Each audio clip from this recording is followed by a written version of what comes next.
Bienvenue sur Manipura, un podcast de développement spirituel qui s'adresse à vous si vous souhaitez vous reconnecter à votre plein pouvoir en prenant confiance en vos capacités et en étant aligné avec vous-même et l'univers, vers une sphère émotionnelle et mentale équilibrée et un ego sain.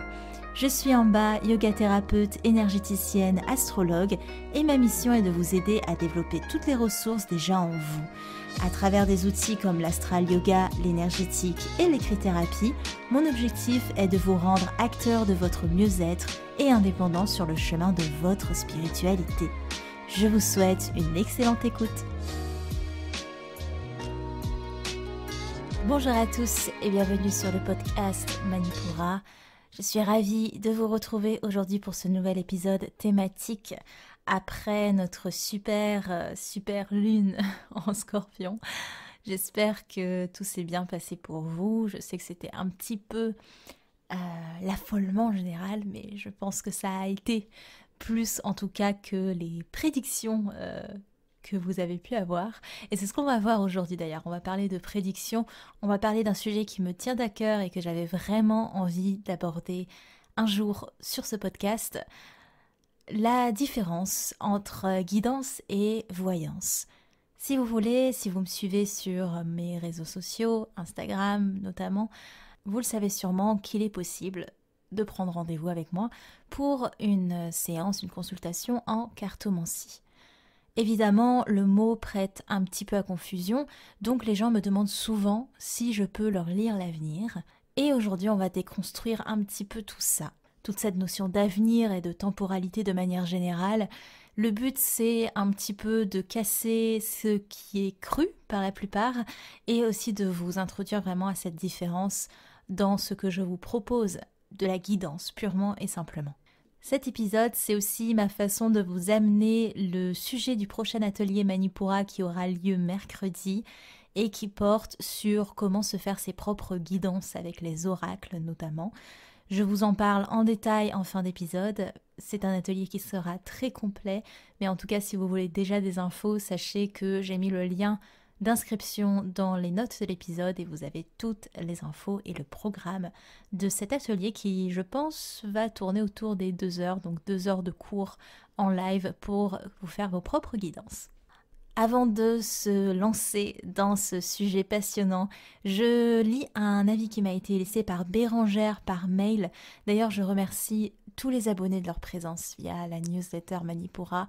J'envoie une newsletter plein d'infos tous les dimanches et certains d'entre vous me répondent, dont Bérangère qui nous dit « Bonjour Amba, j'ai écouté les podcasts que tu proposes et c'est merveilleux. Le son de ta voix est doux, clair et précis. Un plaisir de t'écouter. Merci pour ce beau travail que tu partages. » Eh bien, merci Bérangère, ça me fait vraiment plaisir. Surtout que j'ai eu plein de commentaires vraiment gentils sur ma voix, donc je suis très heureuse. Si elle vous permet de vous endormir parfois, tant mieux. Même quand je dis des bêtises. Après, si vous voulez me laisser un avis, n'hésitez pas à le faire sur Apple Podcast ou sur mes réseaux sociaux. Si vous le faites sur Apple Podcast, ça aide au référencement. Également, si juste vous laissez une petite note. Donc ceci étant dit, on va pouvoir commencer. Dans la pratique de la cartomancie, je m'attelle vraiment à faire la distinction entre la guidance et la voyance, ou entre le prévisionnel, si on parle d'astrologie par exemple. Par définition, la guidance, c'est le fait de guider en se basant sur les données présentes et leur possible évolution si on n'opère aucun changement. Par exemple, ce qui se passe quand vous venez me voir pour une guidance, et selon la thématique du tirage, on aura souvent la description des énergies qui ont été, donc c'est les énergies passées, la description des énergies présentes, et l'évolution énergétique vers laquelle vous tendez, si tant est que vous continuez ainsi. Ici, on parle d'une anticipation quant à l'évolution de la situation. À faire la différence alors avec la voyance qui, elle, va décrire des énergies dans leur temporalité future, comme une fatalité, négative ou pas d'ailleurs, qu'importe, mais en tout cas c'est quelque chose de figé dans un temps imparti. Du coup on n'est plus sur de l'anticipation, on est dans la prévision. Alors pourquoi je ne propose pas de voyance ? Si vous avez déjà fait une séance d'astrologie ou de cartomancie avec moi, vous le savez déjà, je ne fais jamais de prévisionnel, ou en tout cas on peut faire ce qu'on appelle la révolution solaire, c'est la lecture de votre carte du ciel le jour de votre anniversaire pour donner un petit peu les énergies globales de l'année. Mais on n'est pas sur quelque chose, dans 3 mois il va se passer ceci ou cela. Je ne prédis pas l'avenir. Déjà, si je me base sur un prévisionnel comme en astrologie, où là c'est le mouvement cyclique des planètes qui permet un support à la prévision, prédire dans le sens de voyance, ça demande par contre une certaine capacité que je n'ai pas. Et qu'importe ce que je peux capter au final, ce sera toujours ma propre vérité. Et ça me paraît très peu logique que vous fassiez de ma vérité votre vérité. C'est pour ça qu'il va être important pour vous, notamment si vous êtes un grand consommateur des réseaux sociaux et pendant cette période qui est pleine d'informations, de faire la différence entre la vérité des gens et ce qu'ils perçoivent et votre vérité, ce que vous ressentez vous. Très important. Pour prédire, il faut des capacités que je n'ai pas, des capacités médiumniques notamment, et aussi une envie que je n'ai pas. Pourquoi je suis contre toute forme de voyance? Si vous voulez, je refuse de vous projeter la réalisation de possibles événements dans un timing donné. La première raison à ça, c'est que la voyance vous oblige à être dans la prédiction, évidemment, et la prédiction, ça peut générer 2 extrêmes. Au mieux, ça vous donne de l'espoir, donc vous êtes dans une énergie d'attente, et si vous êtes dans une énergie d'attente, vous êtes dans une énergie passive. C'est un peu le même principe que les personnes qui utilisent la loi d'attraction comme un outil magique qui amènerait tout sur un plateau. Alors certes, émettre une intention, ça participe à sa réalisation, mais rien n'est possible si vous n'êtes pas dans la manifestation. Vous attirez à vous ce qui vibre à votre fréquence. L'intention, c'est vouloir vibrer, qui est déjà un premier pas, mais la manifestation, c'est vibrer, ce qui est déjà le plus gros du travail. Donc au mieux, ça vous donne de l'espoir, énergie d'attente, donc énergie passive. Au pire, ça vous donne de la crainte face à ce qui pourrait arriver. Donc vous êtes dans de la prédiction anxieuse, vous générez de l'anxiété et votre énergie est basse. On l'a vu lors de la série sur les corps subtils, les corps s'impactent entre eux et si votre mental vibre pas, c'est l'ensemble énergétique de vos corps qui va être impacté. Une autre raison qui fait que je suis contre la voyance, c'est que vous donnez le plein pouvoir à une force qui est extérieure à vous, que vous ne pouvez pas contrôler pour le coup, parce que s'il n'y a rien que vous pouviez contrôler à part vous-même, au lieu de vous servir des prédictions pour aller de l'avant, vous allez vous mettre en réalité à leur merci, comme une fatalité qui attend de sonner à la porte. Vous attendez que le changement ou que la solution vienne de l'extérieur, que ce soit dans l'avenir en lui-même que les choses se délient, ou que ce soit dans un support, dans un outil comme les pendules, comme les cartes. Vous êtes donc passif dans l'attente d'un résultat. Et autant vous dire que ça va complètement à l'encontre de ma vision, qui est de vous aider à retrouver votre plein pouvoir. Pas le pouvoir que je vous dis que vous avez, etc. Non, le vôtre, votre manière de faire, votre manière d'apprendre les choses, votre manière de vous écouter, etc. En réalité, qu'importe ce qu'on vous prédit, vous avez le pouvoir de changer le point de référence de n'importe quelle prédiction. Parce que ce point de référence, là où toute prédiction prend source, c'est le présent. Hey. Si vous changez votre présent par vos pensées ou par vos actes, les prédictions seront forcément erronées parce qu'elles se basent sur un présent qui n'est plus d'actualité, qui est obsolète. C'est un peu ça le côté tricky de la voyance, on va dire, parce que la voyance, le mouvement va partir de l'avenir, du futur, pour revenir dans le présent. C'est la prédiction qu'on se fait de l'avenir qui va venir impacter notre présent. Forcément, si on vous prédit telle ou telle chose, ça va venir donner une information à votre présent et vous allez agir ou penser ou sentir des choses en conséquence. En guidance, le mouvement est inverse. On part du présent pour voir comment peut se dérouler l'avenir, comment on peut le mettre en place, quelles actions on peut mettre dans l'instant T pour aller vers cette évolution énergétique qu'on a envie de voir se réaliser, ou au contraire, comment on peut stopper ou freiner une évolution énergétique dont on n'a pas envie. La guidance, elle va décrire les énergies actuelles et comment elles tendent à se développer si vous continuez à évoluer dans ces énergies. Autrement dit, le pouvoir est pleinement donné au présent et à votre libre arbitre. Libre arbitre, une notion qui est très importante en spiritualité, en développement spirituel, personnel, etc. Vous avez le pouvoir de manifester ce que vous souhaitez dans le présent pour changer ou pas le flux énergétique que décrivent les cartes. Les cartes, elles vous guident, mais l'action vient de vous. Vous avez le pouvoir de travailler en vous-même parce que vous restez dans l'instant. Quand vous travaillez votre présence dans l'instant, vous travaillez également votre stabilité, vous travaillez votre force. Et tout ça, ça va vous aider à répondre aux événements et aux fluctuations des expériences qui vont arriver dans votre vie. Donc en clair, plus vous restez dans le présent, plus vous êtes solide, ancré, stable pour faire face à ce qui arrive. Ceci étant dit, et je pense que vous avez tous mes arguments, j'avais vraiment envie de profiter un petit peu de ce sujet pour détailler encore un peu plus sur la notion de temps et la notion d'insatisfaction, donc la notion de notre rapport au temps au final. J'ai prévu de faire un podcast sur l'instant présent qui sera vraiment concentré là-dessus, mais je pense qu'il y a quand même un moyen de faire une belle entrée en matière ici. On l'a vu, si vous vous projetez constamment dans un possible futur, vous n'êtes plus dans l'instant présent. Alors forcément, vous ne vous habitez plus et vous êtes ailleurs. Vous êtes là sans trop être là. Le temps tel qu'on le définit d'un point de vue humain, c'est une donnée psychologique. En vérité, il n'y a que le présent qui existe. Le passé et le futur ne sont pas des réalités. Rien ne s'est produit dans le passé. Ce qui s'est produit dans le présent. Le passé, ce n'est rien de plus que des mémoires auxquelles on s'identifie, on identifie notre existence, notre rapport à nos expériences, nos relations, notre histoire personnelle, mais aussi l'histoire collective. Ce sont des mémoires qui s'inscrivent parce qu'on les pense dans le présent. Les charges karmiques sont là parce qu'elles chargent notre présent, pas notre passé, parce que le présent, c'est une réalité. Le passé, ce n'en est pas une. De même pour le futur existe parce qu'on le pense dans le présent. Le futur en lui-même n'est pas une réalité. Eckhart Tolle dit dans son livre Le pouvoir du moment présent qu'à l'instar de la lune qui n'émet pas sa propre lumière mais qui reflète simplement celle du soleil, le passé et le futur n'ont d'éclat que s'ils sont dans la lumière du présent. Le présent est la seule réalité et le seul point de départ.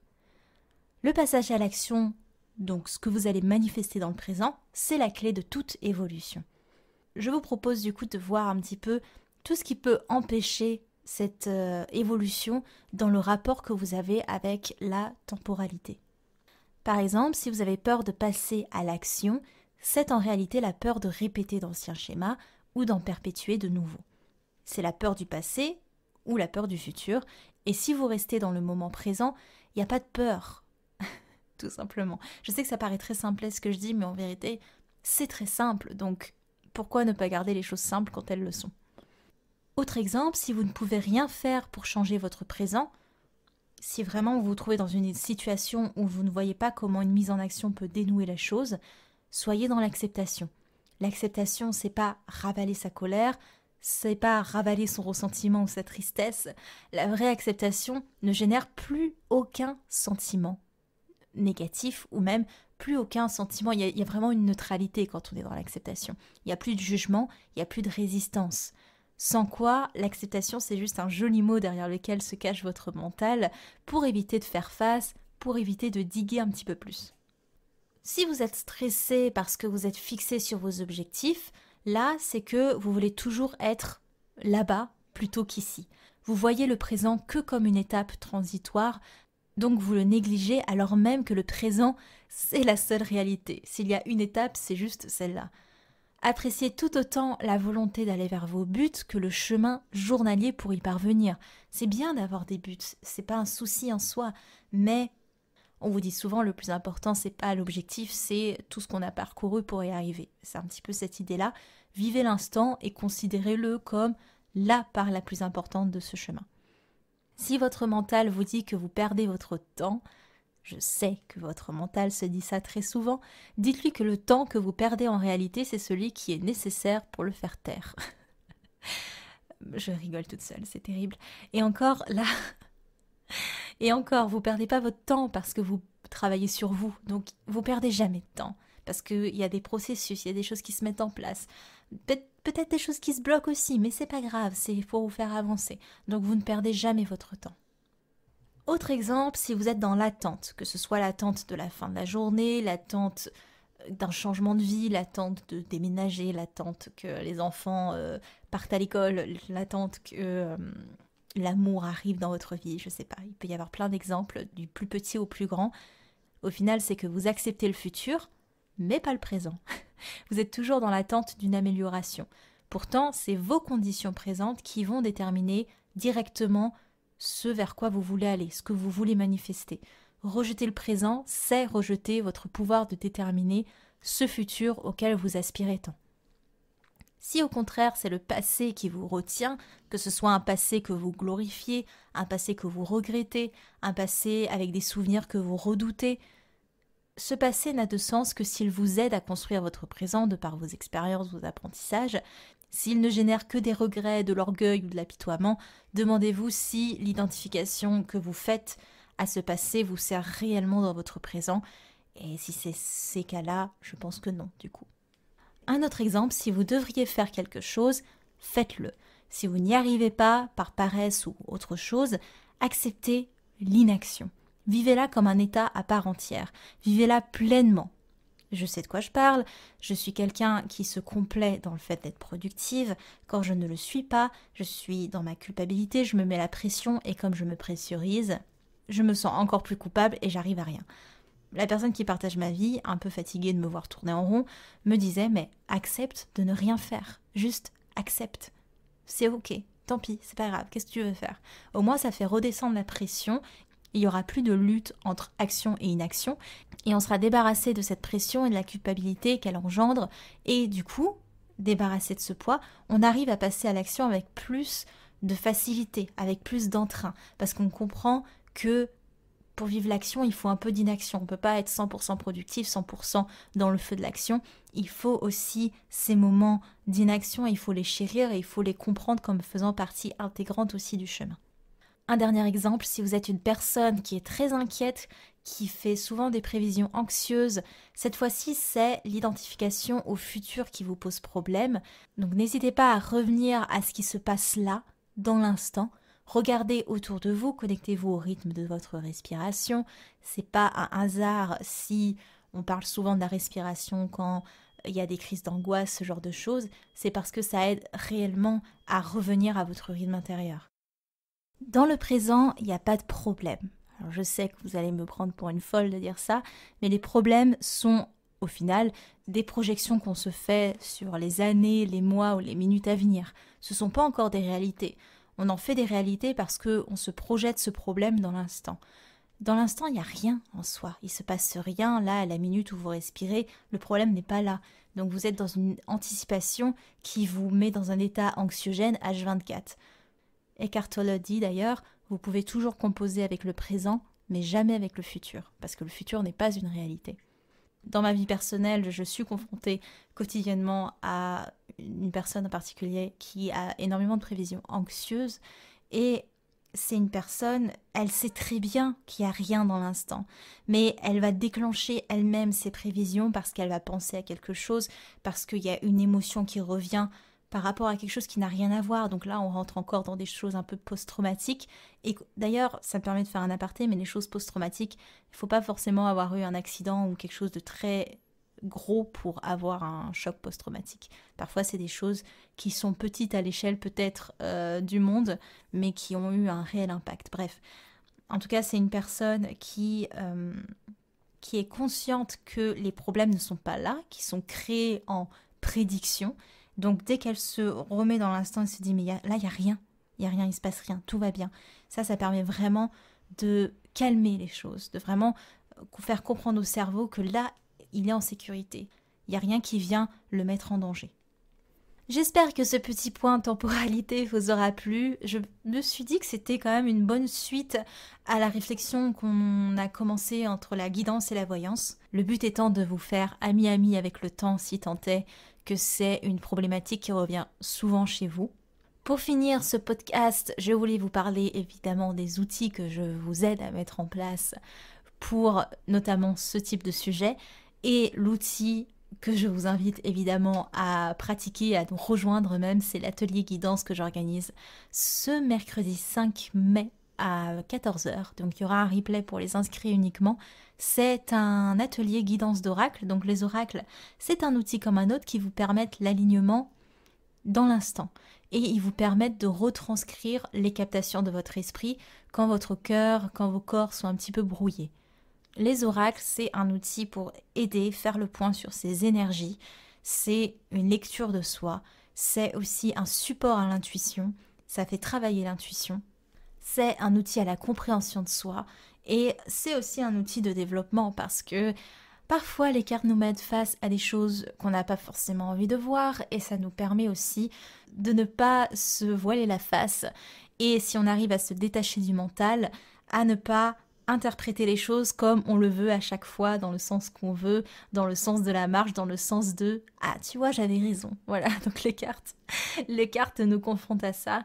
Donc dans cet atelier, je vous aiderai à savoir comment choisir votre oracle, comment le prendre en main, comment vous l'approprier, vous relier à sa fréquence, comment vous préparer à un tirage aussi, parce qu'il y a quand même une certaine préparation pour des tirages un peu plus conséquents. Comment organiser vos tirages selon les thématiques que vous voulez aborder, comment interpréter sans le mental, très important, et comment purifier et prendre soin de vos oracles. C'est un sacré programme, je mets dans cet atelier comme d'habitude toutes mes connaissances en la matière et mon expérience. Il y a un atelier Manipura par mois en plus des soins collectifs de Nouvelle Lune, donc si vous voulez être tenu au courant, vous pouvez vous inscrire à la newsletter dans le lien présent dans les notes de l'épisode. Et également, si vous voulez vous inscrire à l'atelier, c'est le même principe, le lien dans les notes de l'épisode pour retrouver la page d'inscription tout simplement. J'espère que ce podcast vous aura plu. N'hésitez pas, si c'est le cas, à me noter, à me laisser un petit commentaire sur votre plateforme d'écoute. C'était en bas de Manipura. À lundi prochain. Merci. Manipura, c'est déjà terminé pour aujourd'hui. Je vous remercie de votre écoute et si cela vous a plu, n'hésitez pas à partager et à me laisser un commentaire sur Apple Podcast ou sur mes réseaux sociaux. En attendant, vous pouvez télécharger gratuitement toutes mes ressources en cliquant dans le lien de la description de l'épisode pour apprendre la corrélation entre le cycle lunaire et le cycle féminin, débuter la méditation, l'astral yoga ou votre propre journal de gratitude. Quant à moi, je vous dis à la prochaine et surtout, prenez bien soin de vous.